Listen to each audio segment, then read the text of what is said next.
Quelle sera la position que vous défendrez à la France insoumise sur l'Europe? Jean-Luc Mélenchon, pendant la campagne de 2017, on s'en souvient, parlait du plan A, et si le plan A ne marche pas, c'est le plan B. Et le plan B, c'est quitter l'Union européenne. Il disait lui-même, l'Union européenne, on la change ou on la quitte. Vous le reprenez, ce slogan?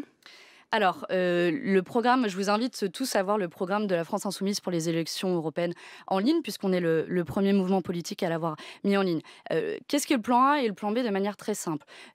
L'Union européenne telle qu'elle existe aujourd'hui n'a pas tenu ses promesses de progrès social. On se souvient de Jacques Delors avec, en même temps que le traité de Maastricht qui parlait d'Europe sociale, on nous a volé l'idée d'Europe. Donc le plan A, c'est renégocier tous ensemble et tenir les promesses de l'Europe, de cette Europe sociale qui lutte contre le dumping fiscal, qui lutte contre l'évasion fiscale notamment, et c'est l'Europe du progrès. Mm. Si ça ne marche pas et qu'on n'arrive pas à renégocier tous ensemble, le plan B, c'est d'avancer à plusieurs, à tous ceux qu'ils voudraient, notamment avec nos alliés de Podemos en Espagne, le bloc Ça veut dire portugais. sortir de l'Union européenne, pardon, pour être très clair, parce qu'on va vous la poser, hein, ça va On va être, me la poser. vous le savez. Hein. Est-ce que ça veut dire le Frexit, on sort de l'Union européenne telle qu'elle est aujourd'hui? Ça veut dire instaurer un rapport de force pour renégocier les traités. Mais on sait très bien que l'Union européenne ne se fera pas sans la France. Et donc on va dissiper toute inquiétude là.